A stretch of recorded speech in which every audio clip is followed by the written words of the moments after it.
Allahümme salli ve sellim ve barik ala seyyidina Muhammedin ve ala alihi adede in'amillahi ve iftali. Euzubillahimineşşeytanirracim. Bismillahirrahmanirrahim. Efendim, daha önce bahsettiğimiz gibi Cidde'de geriye kalmış olan ilmiye sınıfı, Hz. Salih Efendimiz'den kalmış olan o hakiki müminlerin elinden yeniden parlamaya başlıyor. Dünyanın önemli bir ticaret merkezine yakın konumda bulunan Cidde'deki okulların girişlerinde genellikle şu ve şuna benzer ibarelere yer veriliyor. Burada ticaret ve dünya yoktur. Buraya ticaret ve dünya giremez şeklinde ibareler. Çünkü putperestliğin bu çağlarda özellikle ticaret yolundaki engellemelere karşı oluştuğunu birkaç dersimizde ifade etmeye gayret ettik. Bu hakikat dairesinde Cidde'deki alimler de talebelerinin bu kirden kirlenmemeleri için bu ibareyi söylüyorlar. Kudüs'tekilerse bu ibare karşısında her seferinde bu ilmiye sınıfıyla dalga geçiyorlar. Madem dünya onların değilmiş veya dünya ile ilgilenmiyorlarmış, öyleyse dünyada neden varlarmış ki? Ölüp gitsinler ya da vazgeçsinler, versinler kendini çöllere, niye böyle okuyup duruyorlar derler. Ve her seferinde korkarlar. Sonuçta Kudüs veya bölge ticaretle uğraşıyor. Yine işlerinden Hz. Salih, Hz. Hud aleyhisselam gibi birileri çıkar da onların ticaretine, onların yalan dolan ve ifsatlarına engel olurlar mı diye.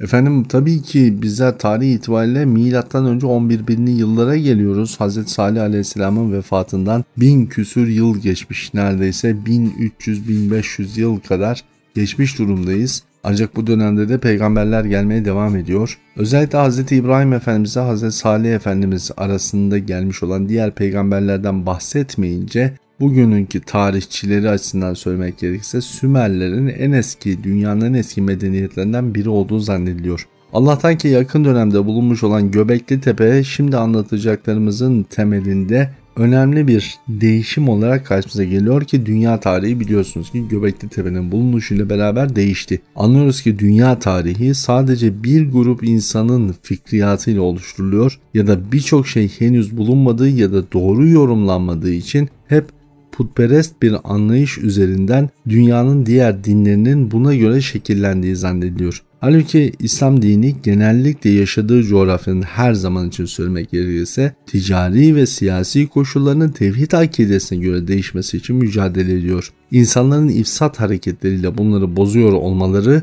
dinin hakikatine ait değil, insanın nefsinin pisliğine ait olduğu unutuluyor. Efendim, o dönemde yaşamış olan peygamberlerden birinden Hz. Hamail'den bahsediyor olacağız. Hz. Hamail Kudüs'te görevlendirilmiş olan bir zat. Diyar-ı Şam'da bir topluluğa bilerek işçi olarak girmiş bir zat. Neden bilerek girmiş diye soracak olursanız kendisi Şam bölgesinde görevlendiriliyor. Cidde'ye gitmesi engel olunuyor. Allah Azze ve Celle'nin emri ilahisiyle önce Kudüs'e, oradan sonra da deniz yoluyla başka ülkelere gidecek. Çünkü peygamberlik dediğimiz vasıflandırma dünyanın her bir noktasına giderek bu tevhid akidesinin beyanatı üzerine. Ancak dünya çapında peygamberlerin geliş süreci her seferinde Mezopotamya ve çevresi üzerindedir. Ancak burada doğmuş olan peygamberler Orta Doğu'nun içerisinde nasıl gezgin bir metotla yönelmişler ve farklı noktalara gitmişlerse aynı yolculukları bizler denizde ve karalarda farklı kıtalara gidiş yolculuğunda da görüyor olacağız. Hz. Hamail kuzey yolları ve Amerika kıtasında görev yapacak olan bir zat. Özellikle bu bölgelerde Grek etkisinin Ad ve Semud'u gelip nasıl ifsad ettilerse şimdi tersi bir yolculukla bu bölgedeki insanlara tebliğ etmek, tevhidi tebliğ üzere vazifeli olarak gidiyorlar. Önce işçi olarak girdiği topluluklarda ilk uzun mesafe gemilerini kendi eliyle inşa edebileceğini delillendiriyor. Zira bu işçi olarak girdiği gruplardan birisi tabiri caizse o günün şartlarında ihracat yapıyor. Ama o günkü gemilerin oldukça zor şartlarda üretiliyor olması ve gemilerin büyüklüklerinin okyanusu geçemiyor olmasından sebebiyetle gemiler genellikle yılın sadece 20 ila 40 gün arasındaki bir süreç içerisinde okyanus ya da özellikle parça parça gemiler gidiyor ta İngiltere, Fransa açıklarına kadar buradan kullanmış oldukları o bilmiş olduğunuz, o bildiğiniz akıntıları kullanarak gidiyor ama yılda bir defa bunu yapabiliyorlar. Hz. Hemail Efendimiz ise özellikle bu büyük gemilerin inşasının olabilirliğini o günün önemli bir mühendisi olarak bizlere gösteriyor. Aynı zamanda gemicilere rüzgar yollarını öğreterek hem Batı Afrika'dan hem de Kuzey Avrupa'dan Amerika'ya gidiş yollarını öğretiyor. Dolayısıyla Güney Amerika ile Afrika arasındaki ilk ticaret yollarını geliştiren bir isim olarak karşımıza çıkıyor. İnsanların dünyaya değer vermiş olduğu ticaretin önemli bir vasıf üzere olduğu bu dönemde elbette ki gelmiş olan peygamberlerin ticaret üzerindeki kolaylaştırıcı özelliklerinin ön planda tutulması Cenab-ı Hakk'ın bir hikmet ilahisi olarak tevhidin yayılmasında her zaman önemli bir etki gösteriyor. Çoğu zaman peygamberlerin ticaret yapması ya da ticaretle uğraşması adına İslam düşmanlarının farklı şekillerde kötü sözler söylediğini duyuyorsunuzdur.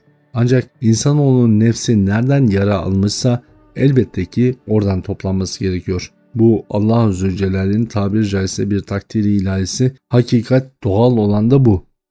Dolayısıyla peygamberlerin tarih boyunca özellikle ticaret üzerinden pek çok şeyi değiştirmeye olan mücadeleleri, insanların bu alanlarda yapmış oldukları hataları, hele ki tevhid inancından uzaklaşmış bir şekilde zalimane bir hayat sürdüklerine karşılık onlara hakikati beyan etmek için Cenab-ı Hakk'ın emri ilahisi, izni inayetiyle hasıl oluyor. Amerika'ya geçiyor Hz. Hemail Aleyhisselam. Amerika'da ise bugün bile hala geçerli olan bir sözün sahibi oluyor, bir sıfata nail oluyor. Rüzgarın oğlu diye anıyorlar onu her seferinde. Bugün bile hani Kızılderili filmleri seyrederken rüzgarın oğlu diye bir şey duyarsınız ya, işte o Hz. Hemail Aleyhisselam. Hz. Hemail'in özellikle denizlerde göstermiş olduğu bu ibare o dönem için denizlerin piri sayılmasına da vesile oluyor. Bu seferlerinden birinde Amerika kıtasından eşini ve 2 çocuğunu geri gönderiyor. Tekrardan ta Diyar-ı Şam'a, Kudüs bölgesine, ataların olduğu bölgeye.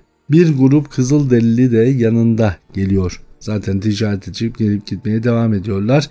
Ve bu gelenler birkaç ders sonra göreceksiniz inşallah Göbekli Tepe'yi inşa etmeye mecbur kalıyorlar.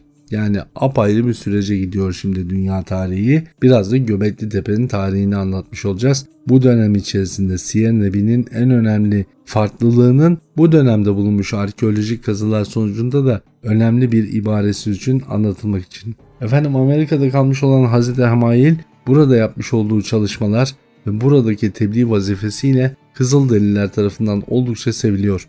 Buradaki sakin insanların dünya ve ticaret ehli olmaktan uzak olan yaşamları medeniyetler tarihinde apayrı ele alınması lazım.